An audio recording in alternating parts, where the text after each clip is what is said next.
here covering the growth in homelessness. There is about 12% more homeless people on the streets of Los Angeles compared to a couple of years ago. We're out here talking to people about the lack of affordable housing out here. Mind if we ask you some questions? Sure.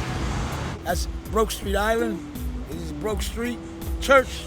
And that's Broke Village, I guess.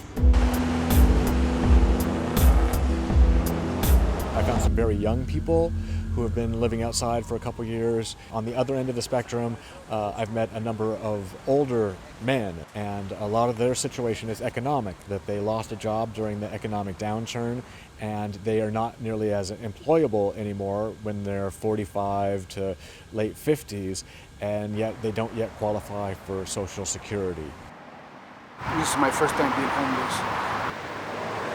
I have 4 kids, 2 boys, 2 girls, and we just lost our home maybe about a month ago. Some people have been here for 2 years. Homelessness is the perfect storm. There's a lot of reasons why there are people on the streets. Yes, people are coming out of the jail system, but also they're coming out of armed services, foster care, mental health. There used to be people who were going into shelters and transitional housing, but there's less shelter and less transitional housing than even a few years ago. So now people are ending up on the streets. So today we're going out with the street outreach team in Hollywood and in Silver Lake, and we're going to look at some encampments. We're offering services to them, shelter, linkages to mental health, health services.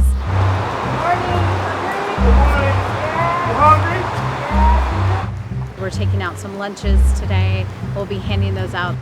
That's a tool that we use so we can get them to talk to us and make them feel a little bit safer, offering them something.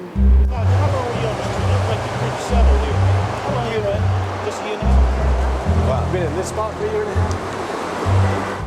So when I first started working on the story, this is one of the places that stood out to me as epitomizing what's going on in the city right now. You'll see that he's got sofas set up, he's got a table, he's got some of his paintings and stuff hanging on the walls as if it were his living room. And his living room is literally in the underpass for the 101 freeway. Are you seeing homeless encampments in places that they didn't used to have encampments? We are. So we're seeing them under underpasses, sides of freeways. We're seeing them tucked up into the hills. We're also seeing them come down into neighborhoods and be more on the streets, kind of inclusive in a community. And what's your understanding of why that change is occurring? I think our numbers are going up in terms of the homeless population. There's also not enough affordable, low-income, permanent supportive housing. So I think until we come into a balance of having enough available real estate for them to move into, we're going to have this issue. It was just me over here a week ago, and then that happened. You don't seem thrilled. No. I've met people who would say, well, I've been living in the same spot for 2 years, but they didn't used to have neighbors. And so instead of just having one person under the overpass, you now have a row of 15 or 20 tents next to each other.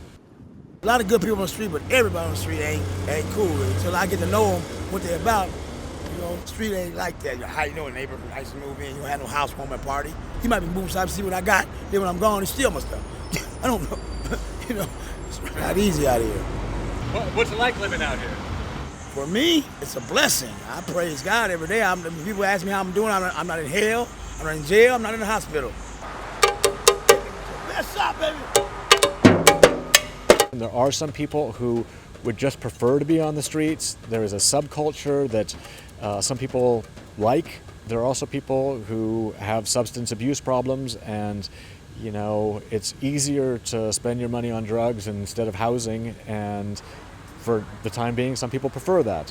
And so are you happy with this lifestyle for now, or would you rather get off the streets? I'm content with it right now. I started doing heroin again, and I don't want to die, I don't want to overdose, I do just a little bit, because that's a drug, if you do too much, might be the last time. And so do you have a goal of getting off the street, or not even thinking about that right now? I'm not thinking about that. There is a stereotype among people that anybody living on the streets either has a drug or alcohol problem or a mental challenge. Are you finding people that don't have those problems and it's purely economic? Absolutely. We are finding those people. They've just lost their job. They've not graduated from school. Something in their life has happened. So there are things that are impacting them that would not be a mental health issue or a substance issue. I think homelessness is not just a social problem, it's a poverty problem. And until this country addresses poverty, we're going to always have homelessness. All right, Birdman. You take care. We don't want to have the hidden homeless anymore, where they're up in the hills and we just don't see them and we turn a blind eye to them. There's an absolute potential for us as a community to be engaged in this issue. It is a community issue. It's not a social service issue. It's not a law enforcement issue. This is a community issue. It's heartbreaking sometimes. You know, we'll be walking down the street, she'll say something to someone, ask them for the time or something, and they won't even, it's like we're not even there. You know, you see these people walking around in a daze. It's because people have ignored them so long and treated them like they were invisible that now they Think they're invisible. I mean, it ain't that they think they are, you know? Hello, is anybody home?